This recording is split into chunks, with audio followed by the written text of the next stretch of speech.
उत्तर प्रदेश का क्षेत्रफल, सीमा और विस्तार आपने अच्छे से देखा।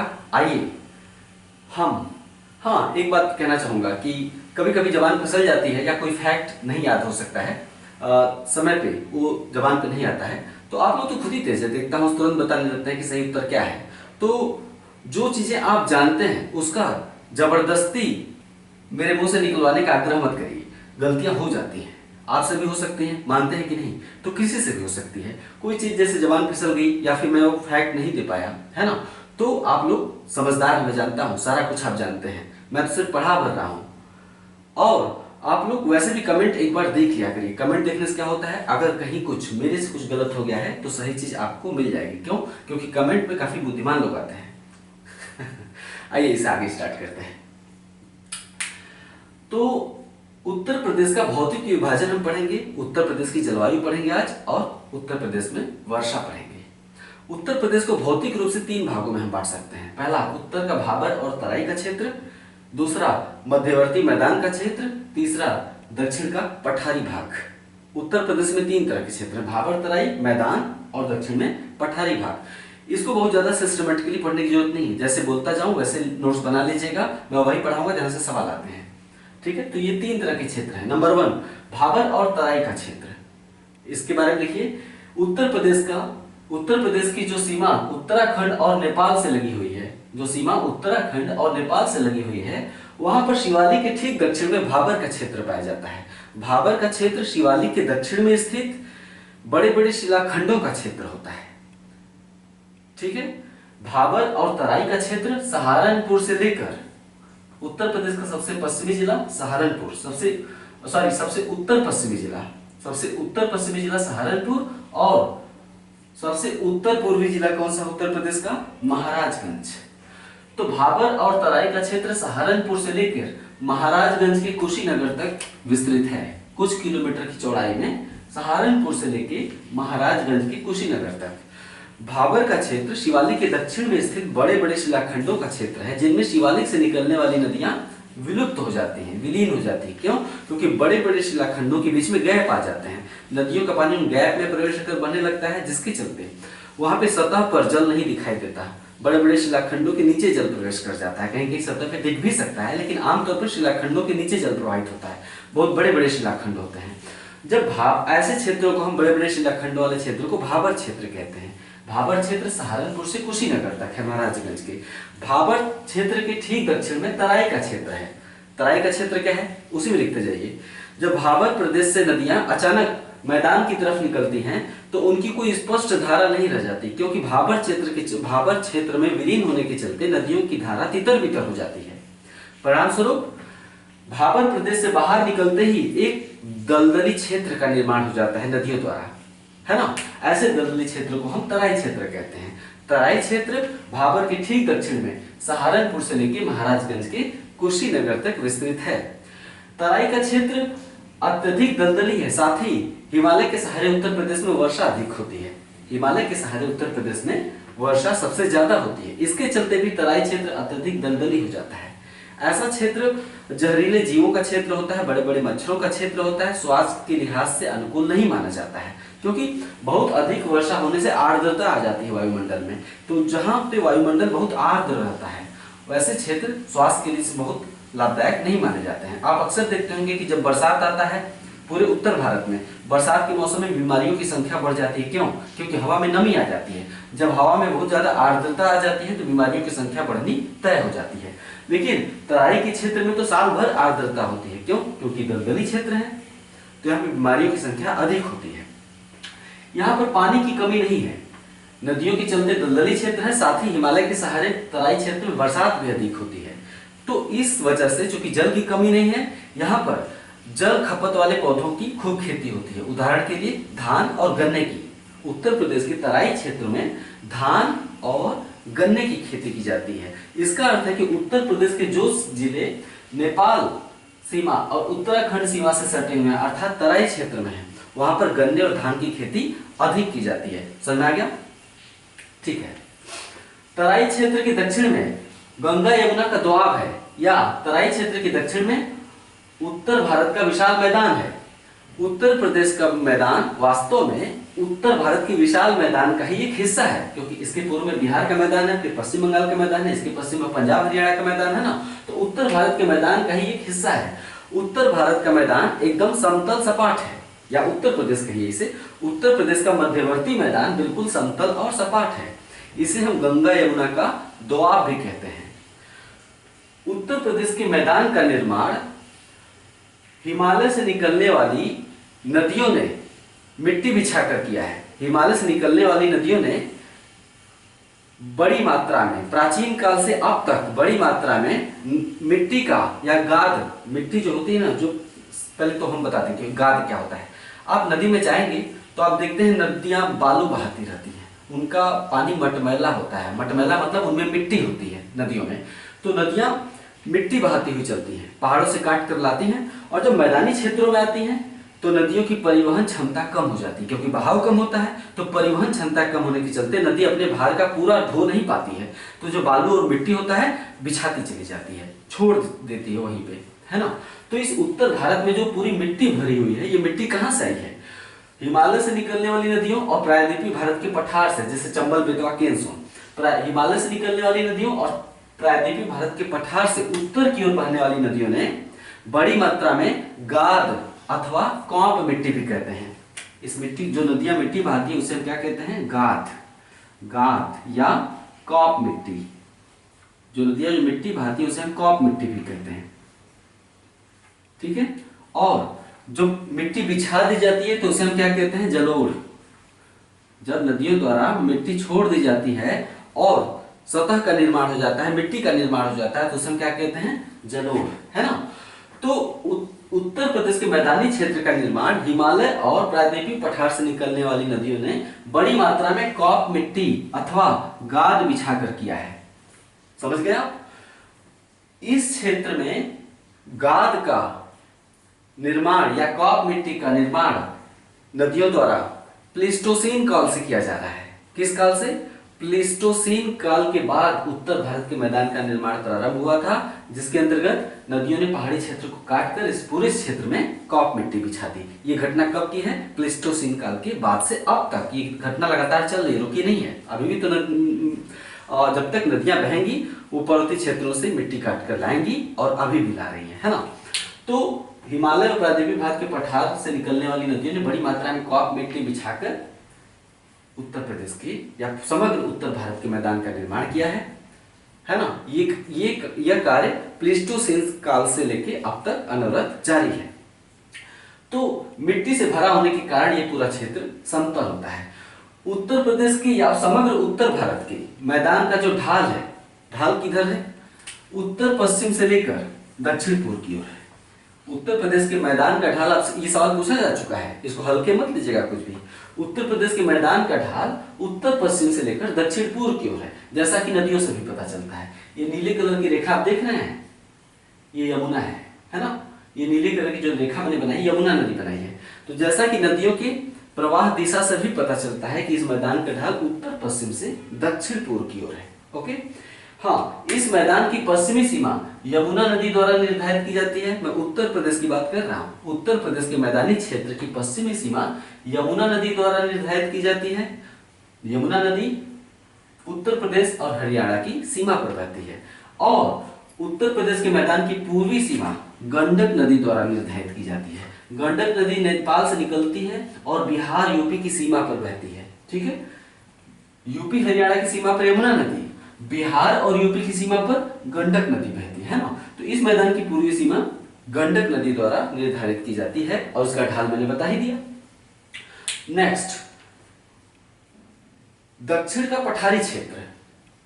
इसमें आप ऐसे लिखिए, उत्तर प्रदेश के दक्षिणी जिले, उत्तर प्रदेश के दक्षिणी जिले अर्थात ललितपुर से लेकर, ये ललितपुर है, ललितपुर से लेकर सोनभद्र तक, उत्तर प्रदेश के दक्षिणी जिले अर्थात ललितपुर से लेकर सोनभद्र तक के जिले पठारी हैं, मतलब ऊंचा उठे हुए हैं, ऊबड़ खाबड़ बीहड़ टाइप के क्षेत्र हैं, मतलब पर्वत नहीं है लेकिन पठार है, उठा हुआ चट्टानी क्षेत्र है।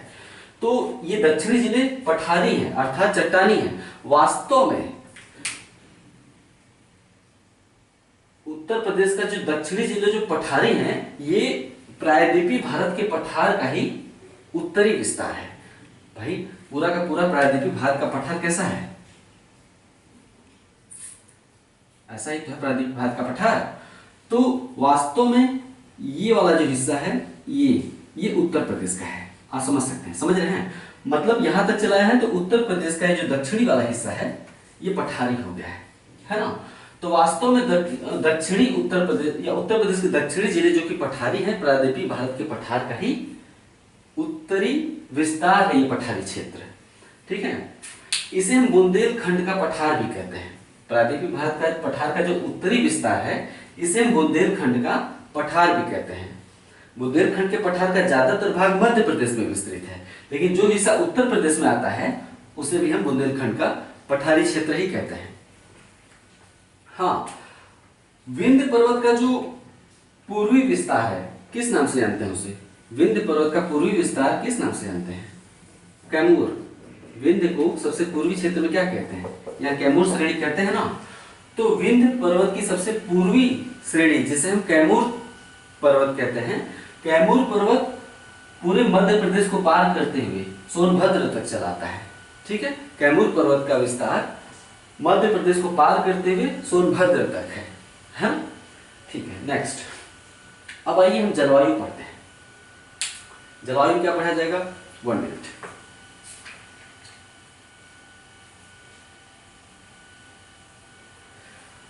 हाँ, उत्तर प्रदेश में मुख्य वर्षा दक्षिणी पश्चिमी मानसून के द्वारा होती है। दक्षिणी पश्चिमी मानसून सबसे पहले 1 जून को केरल से टकराने के बाद वर्षा करती है। दक्षिणी पश्चिमी मानसून सबसे पहले 1 जून को केरल से टकराने के बाद वर्षा करती है। इसके बाद यह अरब सागर शाखा और बंगाल खाड़ी शाखा के रूप में भारत में प्रवेश करती है। जो दक्षिणी पश्चिमी मानसून 1 जून को केरल में पश्चिमी घाट से टकराकर वर्षा करती है, इसके बाद यह अरब सागर शाखा और बंगाल खाड़ी शाखा के रूप में पूरे भारत में वर्षा करती है। इसे और अच्छे से समझना है तो आपने भारतीय भूगोल में भारतीय जलवायु अगर पढ़ा तब तो आप ये बात समझ रहे होंगे, लेकिन अगर नहीं पढ़ा है तो एक बार आपको भारतीय भूगोल में भारतीय जलवायु विशेष रूप से जाके वहां पे पढ़ लेना चाहिए। हाँ, तो अरब शाखा और बंगाल की खाड़ी शाखा द्वारा पूरे भारत में वर्षा होती है। उत्तर प्रदेश में होने वाली वर्षा जो बोला सब लिखना है। उत्तर प्रदेश में होने वाली वर्षा मुख्य रूप से बंगाल की खाड़ी शाखा द्वारा होती है। अरब सागर शाखा उत्तर भारत के मैदान में प्रवेश नहीं कर पाती। अरब सागर शाखा अरावली के समानांतर निकल जाती है, इसके चलते यह उत्तर प्रदेश में प्रवेश नहीं कर पाती। जबकि बंगाल की खाड़ी शाखा गारो खासी जयंतिया पर्वतों से टकराने के बाद कोलकाता के रास्ते पटना होते हुए, इलाहाबाद होते हुए, कानपुर होते हुए दिल्ली तक जाती है। यानी पूरा का पूरा उत्तर प्रदेश को क्रॉस करती है। कोलकाता, पटना, इलाहाबाद, कानपुर, है ना, मथुरा, दिल्ली तक पहुंच जाती है जो बंगाल की खाड़ी शाखा है। तो उत्तर प्रदेश में बंगाल की खाड़ी शाखा द्वारा वर्षा प्राप्त होती है। बंगाल की खाड़ी शाखा कोलकाता और पटना, भाई कोलकाता कहाँ है? मतलब पश्चिम बंगाल, और पटना मतलब बिहार। तो बंगाल की खाड़ी शाखा कोलकाता और पटना को पार करने के बाद लगभग 22 जून को पूछा गया है ये सवाल कि उत्तर प्रदेश में वर्षा का औसत डेट क्या है प्रारंभ होने का, मानसून के आने का औसत डेट क्या है? लगभग 22 जून है। तो बंगाल की खाड़ी शाखा कोलकाता और पटना को पार करने के पश्चात लगभग 22 जून को उत्तर प्रदेश में प्रवेश करती है 22 जून को, और 22 जून के पश्चात उत्तर मैदान में मानसूनी वर्षा प्रारंभ हो जाती है। बंगाल की खाड़ी शाखा उत्तर प्रदेश में प्रवेश करने के बाद अपनी दाहिनी तरफ मुड़ जाती है, क्योंकि उत्तरी गोलार्ध में हवाओं में अपनी दाहिनी तरफ मुड़ने की प्रवृत्ति पाई जाती है। तो अपनी दाहिनी तरफ मुड़ती है, परिणामस्वरूप हिमालय से टकराती है बंगाल की खाड़ी शाखा। हिमालय से टकराने के पश्चात हिमालय के ढालों पर अर्थात शिवालिक के ढालों पर खूब वर्षा करती है। यही कारण है कि उत्तर प्रदेश में बांगर और तराई का क्षेत्र उत्तर प्रदेश में भाबर और तराई का क्षेत्र सर्वाधिक वर्षा वाला क्षेत्र है। उत्तर प्रदेश में सर्वाधिक वर्षा उत्तर पूर्वी छोर पर प्राप्त होती है। ये जो उत्तर और पूर्वी, उत्तर प्रदेश में सर्वाधिक वर्षा उत्तर पूर्वी छोर पर प्राप्त होती है, जिसके अंतर्गत गोरखपुर में सर्वाधिक वर्षा दर्ज की जाती है। तराई के क्षेत्र सर्वाधिक वर्षा होती है, लेकिन सर्वाधिक वर्षा उत्तर पूर्वी छोर पर प्राप्त होती है उत्तर प्रदेश में, जिसके अंतर्गत सबसे ज्यादा वर्षा गोरखपुर में दर्ज की जाती है। उत्तर प्रदेश में जो मानसूनी वर्षा होती है उसमें उत्तर से दक्षिण की ओर घटने की प्रवृत्ति पाई जाती है, क्योंकि सबसे ज्यादा वर्षा हिमालय के सहारे होती है। तो स्वाभाविक सी बात है, क्योंकि हिमालय की ढालों के सहारे हवाएं ऊपर उठती हैं तो वर्षा करती हैं। तो स्वाभाविक सी बात है कि जब हम उत्तर से जैसे जैसे दक्षिण की तरफ जाएंगे वर्षा की मात्रा घटती चली जाती है। और सबसे कम वर्षा कहाँ होती है? पठारी भागों में प्राप्त होती है, जो बुंदेलखंड का क्षेत्र है। ललितपुर से सोनभद्र, जो बुंदेलखंड का क्षेत्र है, यहाँ पर वर्षा बहुत कम होती है। यही कारण है कि उत्तर प्रदेश का जो बुंदेलखंड क्षेत्र है ये वास्तव में एक सूखाग्रस्त क्षेत्र होता है, क्योंकि जैसे जैसे हम तराई से दक्षिण की ओर जाते हैं वर्षा की मात्रा घटती जाती है। परिणामस्वरूप बुंदेलखंड के क्षेत्र में वर्षा की मात्रा बिल्कुल घट जाती है और यहाँ पे कृषि का विकास बिल्कुल न के बराबर है। परिणामस्वरूप बुंदेलखंड का क्षेत्र एक पिछड़ा क्षेत्र माना जाता है, कृषि का विकास नहीं हो पाया। यहाँ के किसान या तो है नहीं, जो है तो बहुत गरीब होते हैं। नेक्स्ट, उत्तर प्रदेश में होने वाली मानसूनी वर्षा में उत्तर से दक्षिण की ओर घटने की प्रवृत्ति तो पाई ही जाती है, साथ ही पूर्व से पश्चिम की ओर भी घटने की प्रवृत्ति पाई जाती है, क्योंकि हवाएं जैसे जैसे पश्चिम की ओर जाती हैं अपनी नमी छोड़ती हुई आगे बढ़ती हैं। नमी छोड़ते हुए आगे बढ़ने का परिणाम ये होता है कि पश्चिमी उत्तर प्रदेश तक पहुंचते पहुंचते हवाओं में नमी की मात्रा बिल्कुल घट जाती है, जिसके चलते पश्चिमी उत्तर प्रदेश में भी कम वर्षा होती है। चूंकि उत्तर से दक्षिण की ओर कम वर्षा होती है, पूर्व से पश्चिम की ओर वर्षा कम होती है, इन दोनों कारकों के मिले जुले प्रभाव के कारण उत्तर प्रदेश में सबसे कम वर्षा मथुरा में दर्ज की जाती है। देखिए, पश्चिम की ओर है और दक्षिण की ओर भी है ना भाई। उत्तर से दक्षिण की वर्षा घटती है, पूर्व से पश्चिम की ओर। तो ये वाले कॉर्नर में, मतलब इस कॉर्नर में देखिए, ठीक उल्टा, इस कॉर्नर में सर्वाधिक वर्षा और इस कॉर्नर में सबसे कम वर्षा। ठीक इसका उल्टा कोना कौन सा है? यही है ना। तो यहाँ पे सबसे ज्यादा वर्षा गोरखपुर में, मथुरा में सबसे कम वर्षा दर्ज की जाती है। सारा कुछ आप पढ़ लिए। ये हो गया उत्तर प्रदेश की जलवायु। एक चीज और बताना चाहूंगा, मानसून प्रारंभ होने से पहले मई जून के महीनों का हालत थोड़ा सा देख लीजिए, कभी भी सवाल पूछ लिया जाता है। मानसून प्रारंभ होने से पहले मई जून तक आते आते जैसे जैसे सूर्य भारत के ऊपर उत्तरायण होता है, पश्चिमोत्तर भारत में लो प्रेशर क्षेत्र विकसित होता है। LP, लो प्रेशर एक अत्यधिक न्यून दाब का क्षेत्र है। पश्चिमोत्तर भारत मई जून तक आते आते अत्यधिक गर्म हो जाता है, क्योंकि सूर्य उत्तरायण होता है तो अत्यधिक गर्म होकर धधकने लगता है। तो हवाएं गर्म होकर ऊपर उठती हैं, जिसके चलते पश्चिमोत्तर भारत में एक कम दबाव का क्षेत्र विकसित होता है। इस कम दबाव के क्षेत्र को भरने के लिए चारों तरफ से हवाएं आकर्षित होती हैं। परिणाम स्वरूप मई जून के महीनों में उत्तर भारत में गर्म और तेज हवाएं पश्चिम की ओर प्रवाहित होती हैं। इस लो प्रेशर की तरफ गर्म और तेज हवाएं पश्चिम की ओर प्रवाहित होती हैं।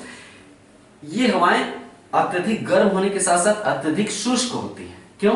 क्योंकि अभी मानसून भारत में नहीं आया है, इसके चलते ये गर्म के साथ साथ अत्यधिक शुष्क होती है, मतलब इनमें नमी एकदम होती ही नहीं है। इन हवाओं को हम लू कहते हैं, जो कि मई जून के महीनों में उत्तर प्रदेश के मैदान में चलती हैं। स्वास्थ्य के लिए हानिकारक होती है। अगर लंबे समय तक व्यक्ति लू के संपर्क में रह गया तो उसके डिहाइड्रेशन हो सकता है उस व्यक्ति का, और मृत्यु भी हो सकती है मई जून के महीनों में। तो ये हो गया उत्तर प्रदेश की भू आकृति से संबंधित बातें और जलवायु से संबंधित बातें। ठीक है, इसी तरह से अब अगला चैप्टर होगा उत्तर प्रदेश की नदियां और झीलें। वो पढ़ने के बाद हम उत्तर प्रदेश में खनिज पढ़ लेंगे और वन्य जीवन पढ़ लेंगे, खासकर जो वन अभ्यारण्य होते हैं, है ना, पक्षी उद्यान होते हैं, वन अभ्यारण्य होते हैं, वन क्षेत्र होते हैं, वो पढ़ लेंगे। तो खास खास टॉपिक जो उत्तर प्रदेश के भूगोल का कवर हो जाएगा। उम्मीद एग्जाम में आपको काम दे सकेगा। नमस्कार।